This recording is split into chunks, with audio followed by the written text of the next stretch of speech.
ام المسلمین حاجرہ علیہ السلام سورہ حج میں ہے۔ ملت ابیکم ابراہیم هو سماکم المسلمین۔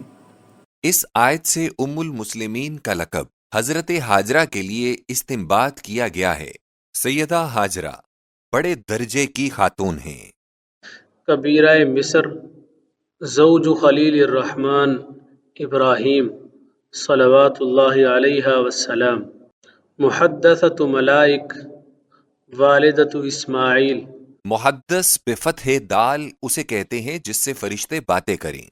حضرت حاجرہ کے پاس ملائک کا آنا، باتیں کرنا تورات اور احادیث صحیحہ سے ثابت ہے، اس لیے ان کو محدثہ لکھا گیا ہے۔ ام العرب المستعربہ، بانیۃ بلدۃ الامین مکہ معظمہ، جدۃ النبی صلی اللہ علیہ وسلم۔ ان کا نام عبرانی میں ہاغار ہے، اور جب فرعون مصر نے سیدہ سارہ کی کرامت کو دیکھ کر حاجرہ کو سارہ کے ساتھ کر دیا تھا، تب ان کا نام آجر ٹھہرا، یعنی یہ اس مصیبت کا اجر ہیں جو سارہ اور حضرت ابراہیم علیہ السلام کو بادشاہ کے ظلم سے اٹھانی پڑی۔ پھر جب انہوں نے ہجرت اللہ کی اور آ کر مکہ میں اس لیے آباد ہوئیں کہ ان کی اولاد بیت اللہ الحرام کی آبادی اور توحید کی منادی کرے، تب ان کا نام حاجرہ ٹھہرا۔ یسعیاہ نبی کی کتاب باب 54 کے درس اول حضرت حاجرہ کی بابت یہ الفاظ ہیں: بے کس چھوڑی ہوئی کی اولاد خصم والی کی اولاد سے زیادہ ہے۔ سیدہ حاجرہ کو سیدہ سارہ نے خود حضرت ابراہیم علیہ السلام کی زوجیت میں دیا تھا۔ وہ نکاح سے پہلے ہی سال میں بارور ہوئیں۔ یہ مولود مسعود شکم مادر ہی میں تھا کہ اللہ تعالیٰ کے فرشتے نے سامنے آ کر سیدہ حاجرہ کو بشارت دی کہ وہ بیٹا جنے گی اور اس کا نام اسماعیل رکھنا، نیز بتا دیا کہ ان کی اولاد کثرت سے گنی نہ جائے گی۔ رب العالمین کو منظور یہ تھا کہ بنو اسماعیل علیہ السلام کو ایک مستقل شاندار قوم بنائے۔ اس کی تقریب یہ ہو گئی کہ حاجرہ کے حاملہ ہوتے ہی سارہ کی محبت اس سے جاتی رہی، اور یہ سمجھ کر کہ اب حاجرہ اسے حقیر سمجھتی ہے، خود اس کی تحقیر کرنے لگی اور زور دیا کہ حاجرہ کو علیحدہ کر دیا جائے۔ اللہ تعالیٰ کو بنو اسماعیل علیہ السلام سے اپنے گھر کی خدمت کا لینا منظور تھا۔ یہ مصلحت ابراہیم علیہ السلام کو وحی ربانی نے سمجھا دی، اور انہوں نے خوشی خوشی پہلوٹے بیٹے اور پیاری بیوی کو اس سنسان بیابان میں آباد کیا جہاں اب مکہ معظمہ ہے۔ قرآن مجید میں ہے: ربنا انی اسکنت من ذریتی بواد غیر ذی زرع عند بیتک المحرم ربنا لیقیموا الصلاة۔ سورہ ابراہیم۔ اے رب، میں اپنے کنبے کا ایک حصہ اس وادی میں جہاں کوئی رویدگی نہیں آباد کرتا ہوں کہ یہ تیرے حرمت والے گھر کے پاس رہیں اور دنیا کے لیے نماز کو قائم کریں۔ صحیح بخاری میں ہے: لیس بمکۃ یومئذ احد ولیس بها ماء۔ ترجمہ: مکہ میں اس وقت نہ کوئی جاندار تھا اور نہ پانی تھا، اور جب حضرت ابراہیم علیہ السلام حضرت حاجرہ کو یہاں چھوڑ کر واپس جانے لگے تو بیوی اور شوہر میں یوں باتیں ہوئیں: الی من تترکنا قال الی اللہ قال رضیت باللہ۔ حاجرہ، ہم کو کس کے پاس چھوڑ چلے؟ حضرت ابراہیم علیہ السلام: خدا کے پاس۔ حضرت حاجرہ: میں خدا پر راضی ہوں۔ تورات کی کتاب پیدائش میں ہے کہ جب حاجرہ کے پاس پانی ختم ہو گیا اور اسماعیل علیہ السلام پیاس سے مرنے کے قریب ہو گئے، تب خدا کا فرشتہ پھر حاجرہ علیہ السلام خاتون سے ہم کلام ہوا اور ان کو اسماعیل علیہ السلام کی نسل کی کثرت و عظمت کی بشارت سنائی، اور ان کے لیے ایک کنواں بھی ظاہر ہو گیا۔ کتاب پیدائش۔ صحیح بخاری میں ہے: فإذا هي بصوت فقالت أغث إن كان عندك خير فإذا جبرائيل وغمس عقبه على الأرض فانبشق الماء۔ حاجرہ نے ایک آواز سنی تو انہوں نے کہا: اگر تجھ سے کوئی فائدہ ہو سکتا ہے تو سامنے آؤ۔ جبرائیل علیہ السلام آ گئے انہوں نے زمین پر ایڑی کو مارا اور زمین سے پانی پھوٹ پڑا۔ صحیح بخاری اور تورات کی ان روایات سے معلوم ہوتا ہے کہ ہاجرہ کا درجہ اللہ تعالیٰ کے ہاں کس قدر بلند تھا کہ کبھی فرشتہ سامنے آ کر ان سے بات کرتا اور کبھی آسمان سے پکار کر ان کو خطاب کرتا۔ نیز ان کی کرامت کے لیے کنواں غیب سے ظاہر ہو گیا تھا۔ افسوس ہے کہ اہل کتاب ان فضائل سے آنکھیں بند کر لیتے اور سیدہ ہاجرہ کے درجے کو گھٹانے کے لیے کہہ دیا کرتے ہیں کہ وہ لونڈی تھیں۔ مسلمان یہودیوں اور عیسائیوں کے ساتھ اس امر میں متفق ہیں کہ فرعون مصر نے حضرت ہاجرہ علیہ السلام کو حضرت سارہ علیہ السلام کی خدمت کے لیے دیا تھا۔ صحیح بخاری کتاب الہبہ میں ہے۔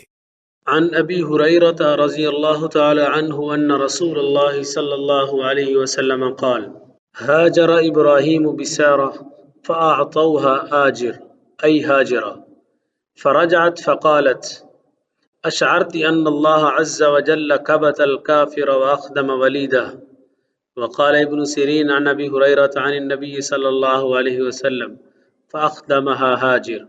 ابو ہریرہ رضی اللہ تعالی عنہ کہتے ہیں رسول اللہ صلی اللہ علیہ وسلم نے فرمایا ابراہیم و سارہ ہجرت کر کے گئے تھے، وہاں سارہ کو ہاجرہ ہبہ میں ملی اور سارہ نے حضرت ابراہیم علیہ السلام سے آ کر کہا آپ کو خبر ہے کہ خدا نے کافر کو ذلیل کیا اور ہم کو ایک لڑکی خدمت کے لیے دی۔ ابن سیرین نے ابو ہریرہ رضی اللہ تعالی عنہ سے انہوں نے نبی صلی اللہ علیہ وسلم سے روایت کیا ہے کہ شاہ مصر نے ہاجرہ کو خدمت کے لیے دیا تھا۔ حدیث شریف کا لفظ فاخدمہا عبرانی لفظ شفحاتا کا مترادف ہے۔ یہ لفظ ہاجرہ خاتون کے والد نے استعمال کیا تھا۔ شفحاتا کا ترجمہ خادمہ ہے۔ کیا حضرت ہاجرہ لونڈی تھیں؟ مسلمانوں کی روایت یا بیان سے یہ سمجھنا کہ حضرت ہاجرہ رضی اللہ تعالی عنہا لونڈی تھیں بالکل ہی بعید ہے۔ اہل کتاب کے مزید اطمینان کے لیے ہم کچھ اور زیادہ تحریر کرتے ہیں۔ یہودیوں کے زبردست مفسر تورات ربی شلومو اسحاق نے کتاب پیدائش باب 16 کی تفسیر میں حضرت ہاجرہ کی بابت مندرجہ ذیل الفاظ تحریر کیے ہیں۔ وہ فرعون کی بیٹی تھی۔ جب اس نے کرامات کو دیکھا جو بوجوہ سارہ واقع ہوئی تھیں تو کہا کہ میری بیٹی کا اس گھر میں خادمہ ہو کر رہنا دوسرے گھر میں ملکہ ہو کر رہنے سے بہتر ہے۔ اس شہادت سے صاف ظاہر ہو گیا کہ نمبر 1 ہاجرہ شاہ مصر کی دختر تھیں اور نمبر 2 شاہ مصر پر حضرت سارہ کی عظمت اس قدر طاری ہو گئی تھی کہ اس نے اپنی بیٹی کو بطور خادمہ ان کے ساتھ کر دینا اپنے اور اپنے خاندان کے لیے فخر و عزت کا باعث سمجھا۔ مبارک ہے سارہ خاتون جس کی خدمت کو بادشاہ کی بیٹی نے اپنی عزت جانا۔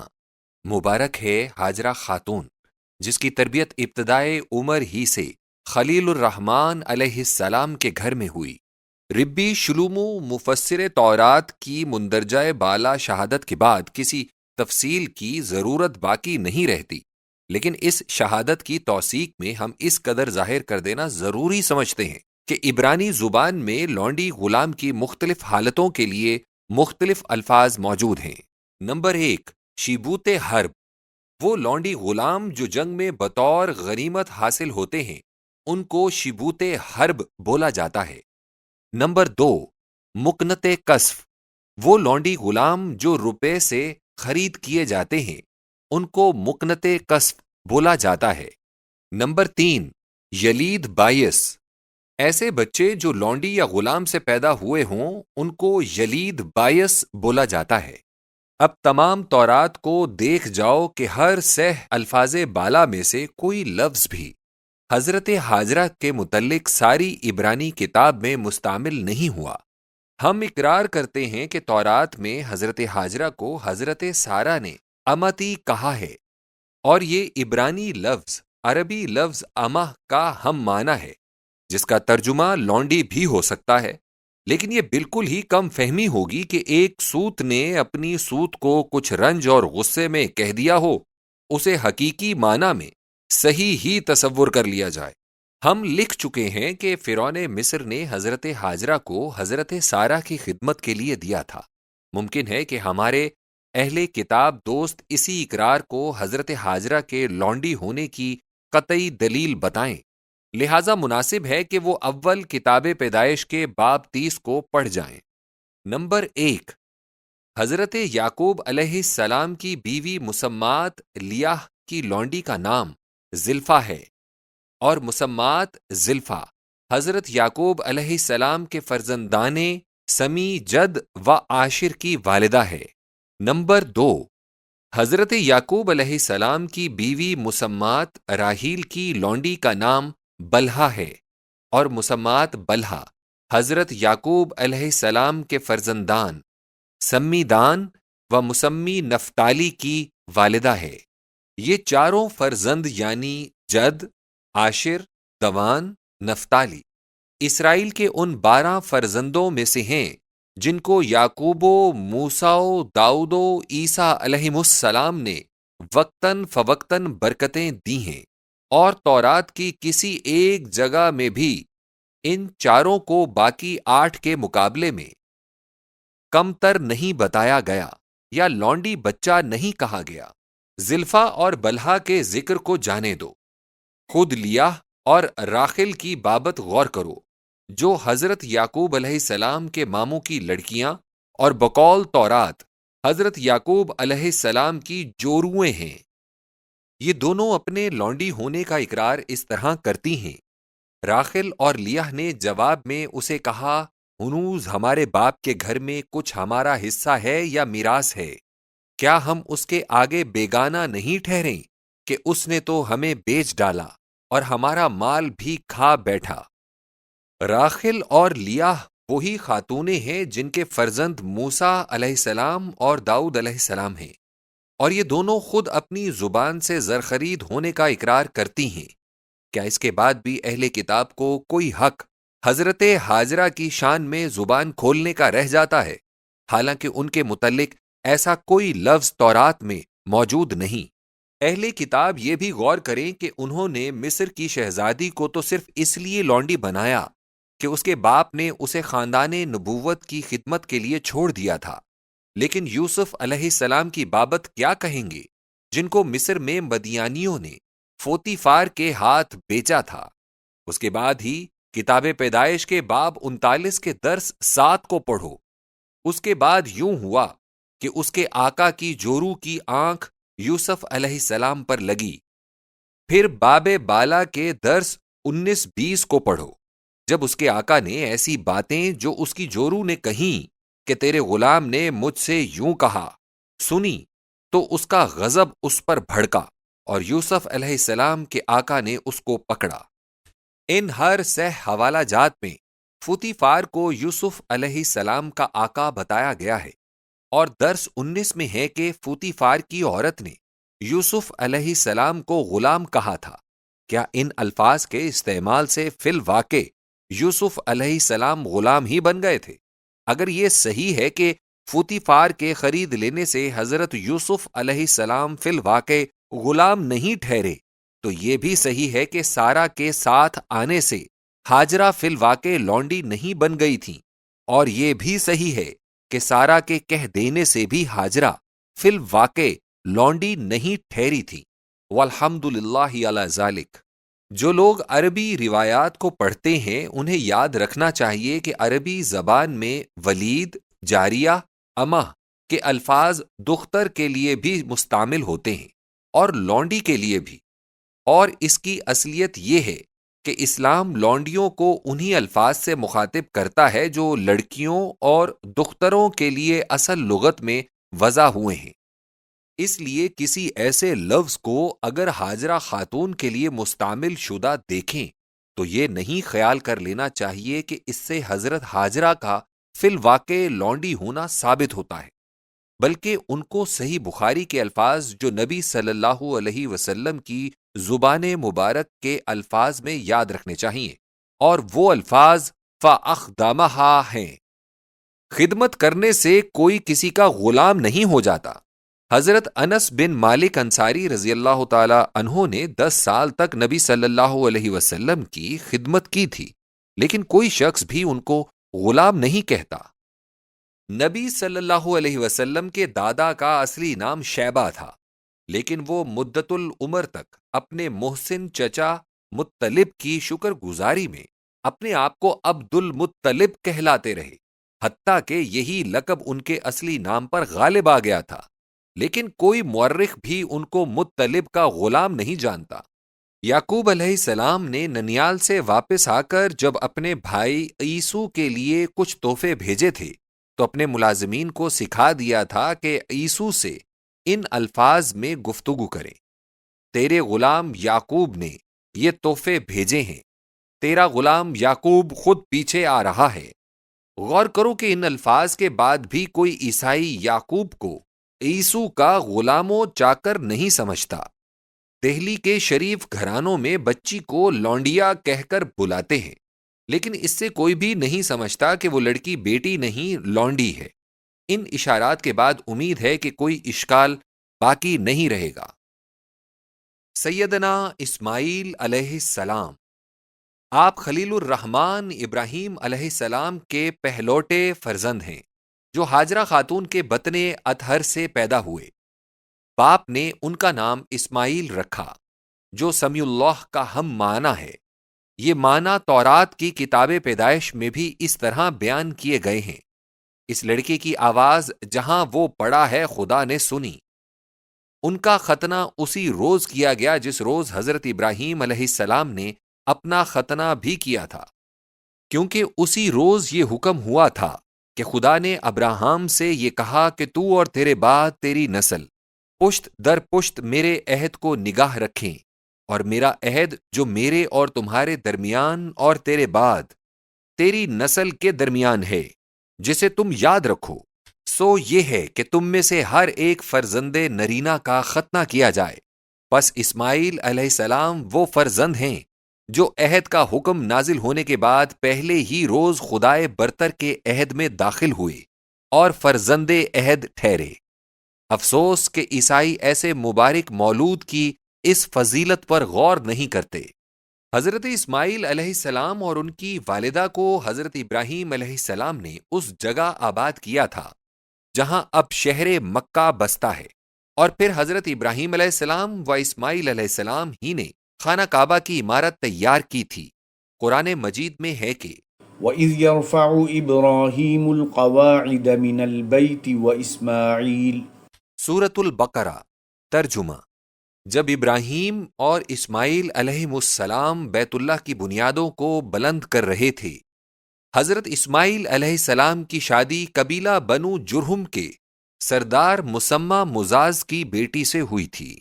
بنو جرہم عرب کا قدیم حکمران قبیلہ تھا اور مزاز اپنے علاقے کا واحد فرما روا تھا۔ ایسے اعلیٰ خاندان کی بیٹی کا رشتہ مل جانے کی وجہ صرف سیدہ ہاجرہ کی ذاتی کرامت اور خاندانی فضیلت تھی، جو عرب جیسی تجارت پیشہ قوم سے جو ہر سال موسم سرما میں مصر جایا کرتے تھے مخفی نہ رہ سکتی تھی۔ تورات میں ہے کہ حضرت ہاجرہ نے حضرت اسماعیل علیہ السلام کی شادی مصر میں کی تھی۔ ممکن ہے کوئی مصری عورت بھی ہو، مگر یہ متحقق ہے کہ اولاد جرہمی عرب بیوی سے ہوئی۔ ذبیح اللہ کا لقب: حضرت اسماعیل علیہ السلام ہی وہ بزرگ ہیں جن کو ذبیح اللہ کا لقب حاصل ہوا۔ اہل کتاب کا دعویٰ ہے کہ ذبیح حضرت اسحاق علیہ السلام ہیں، اور جمہور مسلمانوں کا اعتقاد ہے کہ ذبیح حضرت اسماعیل علیہ السلام۔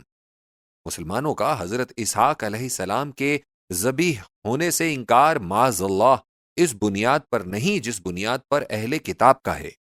اہل کتاب اسماعیل علیہ السلام کی ہر ایک فضیلت سے انکار کرنے کو لازمہ مذہب سمجھتے ہیں، لیکن مسلمانوں کے لیے حضرت اسماعیل علیہ السلام و حضرت اسحاق علیہ السلام دونوں برابر ہیں۔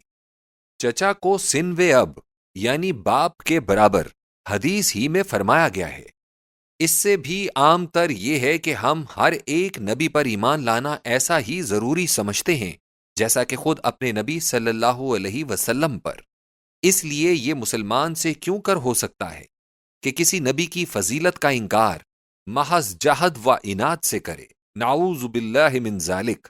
چنانچہ جن مادود چند مسلمان عالموں کے نزدیک حضرت اسحاق علیہ السلام کا ذبیح ہونا ثابت ہوتا تھا، انہوں نے آزادی سے اپنے مذہب کا اظہار کیا ہے اور متاخرین نے ان کے اقوال نقل کیے ہیں، اور بائیں ہمہ ایسے علماء کی ذات پر کسی نے بھی کسی فرومایہ لفظ کا استعمال نہیں کیا۔ بات یہ ہے کہ جمہور مسلمانوں کے نزدیک یہی امر زیادہ صحیح اور زیادہ قوی ہے کہ ذبیح اللہ حضرت اسماعیل علیہ السلام تھے۔ سب سے بڑی اور سب سے زیادہ سچی شہادت قرآن مجید ہے۔ وقال انی ذاہب الی ربی سیہدین رب هب لی من الصالحین فبشرناه بغلام حلیم فلما بلغ معه السعي قال يا بني إني أرى في المنام أني أذبحك فانظر ماذا ترى قال يا أبت افعل ما تؤمر ستجدني إن شاء الله من الصابرين فلما أسلما وتله للجبين وناديناه أن يا إبراهيم قد صدقت الرؤيا إنا كذلك نجزي المحسنين إن هذا لهو البلاء المبين وفديناه بذبح عظيم وتركنا عليه في الآخرين سلام على إبراهيم كذلك نجزي المحسنين إنه من عبادنا المؤمنين وبشرناه بإسحاق نبيا من الصالحين وباركنا عليه وعلى إسحاق ومن ذريتهما محسن وظالم لنفسه مبين۔ سورہ الصافات۔ ترجمہ۔ ابراہیم علیہ السلام نے کہا، میں اپنے خدا کی طرف جاتا ہوں، وہی میری رہنمائی کرے گا۔ اے خدا، مجھے نیک بیٹا عطا کر۔ تب ہم نے اسے ایک بردبار لڑکے کی بشارت دی۔ پھر ایسا ہوا کہ ابراہیم علیہ السلام اس لڑکے کو لے کر مقام سعی پر پہنچا اور اسے سنایا کہ بیٹا، میں نے خواب میں دیکھا کہ میں تجھے ذبح کر رہا ہوں، تو غور کر تیری اس میں کیا رائے ہے؟ بیٹا بولا، اے باپ، کر گزر جو تجھے حکم ملا ہے، انشاءاللہ تو مجھے صابر پائے گا۔ جب دونوں نے حکم کے سامنے گردن جھکا لی اور بیٹے کو پیشانی کے بل گرایا تو ہم نے کہہ دیا کہ اے ابراہیم، تو نے اپنا خواب پورا کر دیا۔ ہم اس طرح احسانات کرنے والوں کو بدلہ دیا کرتے ہیں۔ بے شک یہ ایک کھلا کھلا امتحان تھا۔ پھر ہم نے بڑی قربانی کو اس کا فدیہ بنایا اور اس قربانی کو پچھلی نسلوں میں باقی رکھا۔ ابراہیم علیہ السلام پر سلام۔ ہم احسانات کرنے والوں کو اسی طرح بدلہ دیا کرتے ہیں، اور ابراہیم ہمارے ان بندوں میں سے ہے جو کامل الاعتقاد ہیں، اور ہم نے ابراہیم علیہ السلام کو اسحاق علیہ السلام کی بشارت دی جو صالح نبیوں میں سے ہے۔ ان آیات سے پہلی وجہ استدلال یہ ہے کہ ان میں 2 فرزندوں کی بشارتوں کا 2 دفعہ ذکر کیا گیا ہے۔ اول ایک بردبار لڑکے کی بشارت کا ذکر فرمایا اور اسی ذکر کے ساتھ قربانی کا تمام واقعہ بیان کر دیا۔ اس کے ختم ہو جانے کے بعد پھر اسحاق علیہ السلام کی بشارت کا ذکر فرمایا۔ اب اگر غلام حلیم وہی اسحاق علیہ السلام ہیں تو وَبَشَّرْنَاهُ بِإِسْحَاقَ، فرمانا اس سارے قصے کے بعد کسی طرح بھی صحیح نہیں رہ سکتا۔ اس کی تائید سورہ ہجر اور سورہ زاریات کی آیات سے بھی ہوتی ہے، جن میں حضرت اسحاق کے صفت بغلام علیم فرمائی گئی ہے۔ گویا اسماعیل غلام حلیم تھے اور اسحاق غلام علیم تھے۔ استدلال کے خاتمے سے پہلے یہ بھی کہہ دینا ضروری ہے کہ کتاب پیدائش میں جہاں قربانی فرزند کا حکم ہے، وہاں یہ بھی ہے کہ اپنے اکلوتے بیٹے کو قربان کر۔ یہ امر تورات سے بھی ثابت ہے کہ حضرت اسحاق علیہ السلام کی پیدائش حضرت اسماعیل علیہ السلام سے 13 سال بعد ہوئی تھی۔ اس لیے یہ ظاہر ہے کہ حضرت اسحاق علیہ السلام کو اکلوتا نہیں کہہ سکتے جب ان سے بڑا بھائی موجود تھا۔ قرآن مجید میں واقعہ قربانی کے بعد وبشرناه بإسحاق الفاظ وارد ہوئے ہیں اور ان سے مستنبط ہوتا ہے کہ یہ واقعہ قربانی قبل از ولادت حضرت اسحاق وقوع میں آ چکا تھا۔ چونکہ اس وقت اسماعیل ہی واحد پسر اپنے باپ کے تھے، اس لیے اکلوتے کی صفت ان ہی پر صادق آتی ہے۔ دوسری وجہ استدلال یہ ہے کہ والصافات کی آیات بالا نے ایک اندرونی شہادت کو بھی پیش کیا ہے، یعنی قربانی عظیم کو جسے پچھلی نسلوں میں ہمیشہ کے لیے جاری رکھا جانا ہے، فدیہ ذبیح بنایا گیا تھا۔ اب بنو اسماعیل کی قوموں کے حالات اور بنو اسحاق کی قوموں کے حالات دنیا کے سامنے موجود ہیں۔ ہر ایک شخص دیکھ سکتا ہے کہ کس قوم میں ذبح کی یادگار 5000 سال سے زائد عرصے سے لگاتار چلی آتی ہے، اور کس قوم میں اس یادگار کا کوئی نام و نشان بھی کبھی نہیں پایا گیا ہے۔ ہم اس کے ثبوت میں تورات ہی کا ایک مقام پیش کرتے ہیں۔ یسعیاہ نبی کی کتاب باب 60 میں ہے۔ نمبر 6، اونٹنیاں کثرت سے تجھے آ کر چھپا لیں گی۔ مدیان اور ایفا کے اونٹ، وہ سب جو سبا کے ہیں، آئیں گے، وہ سونا اور لوبان لائیں گے اور خداوند کی بشارت سنائیں گے۔ نمبر 7، کیدار کی ساری بھیڑیں تیرے پاس جمع ہوں گی، نبیت کے مینڈے تیری خدمت میں حاضر ہوں گے، وہ میری منظوری کے واسطے میرے مذبح پر چڑھائے جائیں گے، اور میں اپنے شوکت کے گھر کو بزرگی دوں گا۔ مدیان اور ایفا اور سبا بنی کتورہ ہیں، اسماعیل علیہ السلام کے برادر زادے جو یمن میں آباد ہوئے، یعنی یہ سب بنو اسرائیل نہیں ہیں۔ کیدار اور نبیت خاص اسماعیل کے فرزند ہیں۔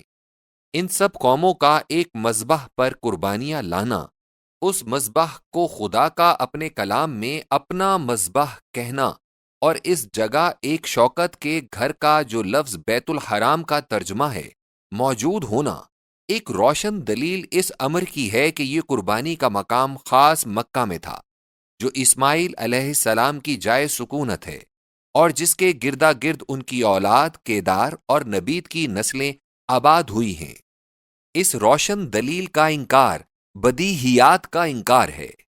حضرت اسماعیل علیہ السلام کو اللہ تعالیٰ نے عرب، حجاز، یمن و حضرموت کے لیے نبی مبعوث فرمایا تھا، اور ان کا وجود مسعود مختلف قوموں اور ملکوں کے اتحاد کا ذریعہ تھا۔ ذرا غور کرو، وہ ابراہیم علیہ السلام کے پہلوٹے فرزند ہیں، جو عراق میں پیدا ہوئے اور شام میں سکونت فرمائی۔ وہ سیدہ ہاجرہ کے اکلوتے بیٹے ہیں، جو مصر میں پیدا ہوئیں اور شوہر کے ساتھ سال ہا سال تک فلسطین اور شام میں رہ کر عرب میں آباد ہوئیں۔ وہ بنو جرہم کے داماد ہیں، جو عرب کا حکمران قبیلہ تھا۔ اسماعیل علیہ السلام کا مسکن ایسی جگہ ہے جس کے ایک طرف مصر ہے، جہاں ان کے ننیال ہیں، ایک طرف عراق ہے، جہاں ان کے ددیال ہیں، ایک طرف شام ہے، جہاں ان کا بھائی اسحاق علیہ السلام رونق افروز ہے، ایک طرف یمن ہے، جہاں ان کے بھائی ابنائے کتورہ پھیلے ہوئے ہیں۔ عیسو بن اسحاق ان کا داماد ہے، جو اٹلی کے کنارے تک اپنی کثیر اولاد کے ساتھ قابض ہے۔ اب یہ بھی غور کرو کہ اسماعیل علیہ السلام کی مادری زبان قبطی ہے اور پدری زبان عبرانی ہے۔ ان کے سسرال خالص عربی زبان کے مالک ہیں، انہی سے حضرت اسماعیل علیہ السلام نے عربی میں کمال پیدا کر لیا تھا۔ ان سب ملکوں میں ان سب زبانوں کے اندر تبلیغ دین اور اشاعت توحید کے جو مواقع قدرت ربانیہ نے ان کو عطا کیے تھے، یہ بتا رہے ہیں کہ یہی وہ بزرگ ہیں جن کا نام بردار فرزند کل عالم کی ہدایت کے لیے چنا جائے، اور خدا کے کلام اور پھر انسان کی زبان سے اس کا لقب رحمت للعالمین مسلم ہوا۔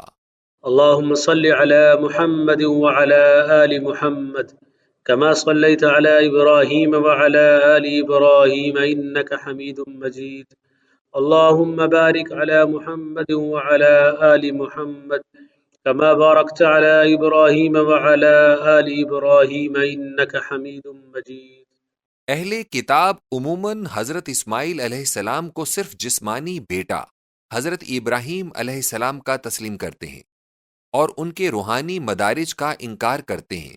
میں سمجھتا ہوں کہ تورات پر غور نہ کرنے سے یا تورات کا فیصلہ نہ ماننے سے وہ اس حد تک پہنچ گئے ہیں۔ اب ہم اہل کتاب اور اہل ایمان کی واقفیت کے لیے تورات سے اقتباس کرتے ہیں، جس سے معلوم ہو سکے گا کہ اسماعیل علیہ السلام ہر اس فضیلت کے مالک ہیں جو اسحاق علیہ السلام میں پائی جاتی ہے۔ خدا نے درد و غم کو سنا ہاجرہ کے 11-16 کتاب پیدائش، سارہ کے 14-18 کتاب پیدائش۔ خدا نے نام رکھا ہاجرہ کے فرزند اسماعیل علیہ السلام کا 11-16 کتاب پیدائش، سارہ کے فرزند اسحاق علیہ السلام کا 19-17 کتاب پیدائش۔ خدا نے برکت دی ہاجرہ کے فرزند اسماعیل علیہ السلام کو 20-17 کتاب پیدائش، سارہ کے فرزند اسحاق علیہ السلام کو 19-17 کتاب پیدائش۔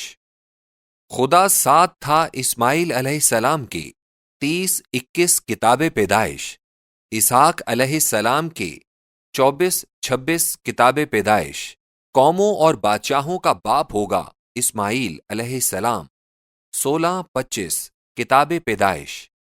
اسحاق علیہ السلام 6-17 کتاب پیدائش۔ وَكَفَى بِمَا شَهِدَ كِتَابُ اللَّهِ التَّوْرَاةِ۔ تورات اور حدیث میں ہے کہ حضرت اسماعیل علیہ السلام تیر انداز تھے۔ بخاری کی حدیث میں ہے کہ حضرت ابراہیم علیہ السلام بیت اللہ بنانے کے ارادے سے حضرت اسماعیل علیہ السلام کے پاس مکہ میں پہنچے تو اس وقت تیر کی نبل یعنی لوہے کی مکھیا بنا رہے تھے، جس سے ظاہر ہے کہ حضرت اسماعیل علیہ السلام صنعت حدادی کے بھی ماہر تھے۔ حضرت ابراہیم علیہ السلام کو ان کی بہو زوجائے اسماعیل علیہ السلام نے بتایا تھا طعامنا اللحم وشرابنا الماء۔ جس سے معلوم ہوتا ہے کہ اسماعیل علیہ السلام نے اپنی تمام زیست کو صرف گوشت اور پانی پر پورا کر دیا تھا۔ قرآن مجید پر غور کرنے سے معلوم ہوتا ہے کہ حضرت اسماعیل علیہ السلام کی تعریف اس طرح فرمائی گئی ہے: واذكر في الكتاب إسماعيل إنه كان صادق الوعد وكان رسولا نبيا وكان يأمر أهله بالصلاة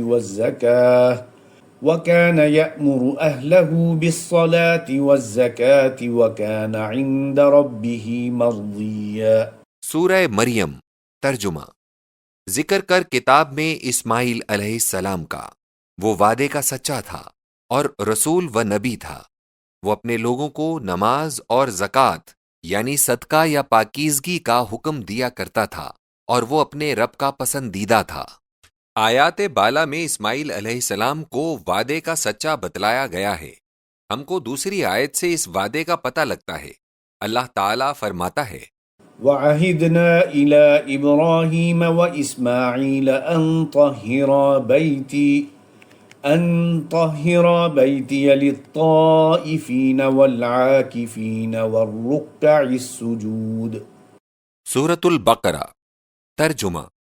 ہم نے ابراہیم علیہ السلام و اسماعیل علیہ السلام سے عہد کر لیا ہے کہ میرے گھر کو طواف کرنے والوں، اعتکاف کرنے والوں اور رکوع و سجود کرنے والوں کے لیے پاک کرو۔ پس دونوں آیتوں سے یہ حاصل ہو گیا کہ اللہ تعالیٰ نے جو عہد اسماعیل علیہ السلام سے لیا تھا اسے انہوں نے پورا کیا، اور عبادت الہی کرنے والوں کو اعتقاد صحیح، اعمال صالح، ارکان محکم، شرع روشن اور ہدی واضح کی تعلیم فرمائی، اور امثال و تفہیم و تبلیغ کے ایسے ایسے نمونے قائم کیے اور باقی چھوڑے جو انہی کی شان عالیہ کے شایعاں تھے۔ تورات کو دیکھنے سے معلوم ہوتا ہے کہ گو حضرت اسحاق علیہ السلام کی سکونت شام میں تھی اور حضرت اسماعیل علیہ السلام کی سکونت عرب میں تھی، تاہم دونوں بھائی اکثر ایک ہی جگہ رہ کر شریک رنج و راحت یک دیگر ہوا کرتے تھے۔ چنانچہ ابراہیم علیہ السلام کا جب انتقال ہوا تو ان کو انہی دونوں بھائیوں نے دفن کیا تھا۔ کتاب پیدائش حضرت اسماعیل و حضرت اسحاق علیہم السلام کی اولاد کے اندر ایک اور عجیب مماثلت پائی جاتی ہے، یعنی حضرت اسماعیل علیہ السلام کے فرزند دوم کیدار کی نسل میں نور نبوت کا ظہور ہوا، جیسا کہ حضرت اسحاق علیہ السلام کے بھی فرزند دوم یعنی حضرت یعقوب علیہ السلام کی نسل میں یہ سلسلہ پایا گیا۔ حضرت اسماعیل علیہ السلام کے فرزند اول نبیت اور حضرت اسحاق علیہ السلام کے فرزند اول عیسو اس شرف سے معرہ رہے۔ تورات میں ہے کہ حضرت اسماعیل علیہ السلام نے 137 سال کی عمر پائی، کتاب پیدائش، اور تاریخ مکہ میں ہے کہ حضرت اسماعیل علیہ السلام اپنی والدہ کے پہلو میں مطاف کعبہ کے اندر مدفون ہوئے۔ اللہ اکبر۔ حضرت ابراہیم علیہ السلام کی دعا، ربنا إني أسكنت من ذريتي بواد غير ذي زرع عند بيتك المحرم۔ سورہ ابراہیم۔ ترجمہ: اے خدا، میں نے اپنے کنبے کو تیرے عزت والے گھر کے پاس بسایا ہے کی تاثیر کہاں تک پہنچی ہے کہ مر کر بھی ان نفوس قدسیہ نے جوار بیت اللہ یعنی ہمسائیگی خانہ خدا کو ترک نہیں کیا۔ تورات سے ثابت ہے کہ حضرت اسماعیل علیہ السلام کے 12 فرزند ہوئے، جن کے نام یہ ہیں: نبیت، قیدار، عبید، مبسام، دوما، سمعا، مشا، حدر، تیمہ، وطور، نفیس، قدمہ۔ کتاب پیدائش۔ تورات میں ہے کہ وہ اپنی اپنی امتوں کے 12 رئیس تھے۔ یہ بھی ہے کہ ان کی بستیوں اور قلعوں کے نام انہی کے نام پر ہیں۔ کتاب پیدائش۔ ہم یقین کرتے ہیں کہ جب تورات میں یہ الفاظ لکھے گئے تھے، اس وقت ابنائے اسماعیل کی بستیاں اور قلعے انہی کے نام سے بہت زیادہ مشہور اور زبان زد تھے، مگر آج ان سب کا نشان صحیح طور پر نہیں ملتا۔ البتہ جن جن کا نشان ملتا ہے وہ سب عرب ہی کے اندر واقع ہیں، اور اس طرح تورات کے اس فکرے سے کہ اسماعیل علیہ السلام فاران کے بیابان میں رہا، کتاب پیدائش، ان کے مقامات کی بھی صحت ہو جاتی ہے، اور یہ بھی ثابت ہو جاتا ہے کہ یہ فاران عرب میں واقع ہے اور مکہ ہی کا نام فاران ہے۔ ینبوع کے متصل ایک آبادی ملتی ہے جس کا نام نبیت ہے۔ یقین ہے کہ یہ نبیت ہی کی آبادی ہے۔ اس آبادی سے تھوڑے ہی فاصلے پر شہر الحزیر ہے، جس کا تلفظ دال کے مشابہ ہے، اس لیے باور کیا جا سکتا ہے کہ اس کا ابتدائی نام القیدر تھا۔ مبسام کے نشانات نجد میں ملتے ہیں۔ دوما شام اور مدینہ کے درمیان موجود ہے اور عرب کے اندر واقع ہے۔ نبی صلی اللہ علیہ وسلم کے عہد میں یہاں عیسائیوں کی ریاست تھی، اور دومت الجندل کے نام سے یہ شہر مشہور تھا۔ مسا غالباً یمن میں گیا، وہاں موسیٰ نام کی بستیاں موجود ہیں۔ حدر کے نام پر شہر جدیدہ جنوبی عرب میں موجود ہے، اور بنو حدر بڑا قبیلہ ہے۔ تیمہ، اس نام کی بستی اب تک موجود ہے۔ نبی صلی اللہ علیہ وسلم کے عہد میں انہوں نے اہل فدق کے ساتھ اطاعت اسلام قبول کی تھی۔ یہ مقام فدق کے متصل ہے اور راہ خیبر کے قریب ہے۔ قید ماہ غالباً یمن میں تھا۔ مسعودی نے قوم قدمان کا ذکر کر کے ان کو بنی اسماعیل بتایا ہے، باقی بستیوں کا صحیح پتہ معلوم نہیں ہوا۔ ملخصاً از خطبات احمدیہ۔ لیکن اس مضمون پر بحث کرنا ہمارے موضوع سے محض بعیدی تعلق رکھتا ہے، اور جہاں تک اسماعیل علیہ السلام کی زندگی پاک کے مختصر حالات اندراج کے لیے ضروری تھے وہ درج ہو چکے ہیں، والحمدللہ۔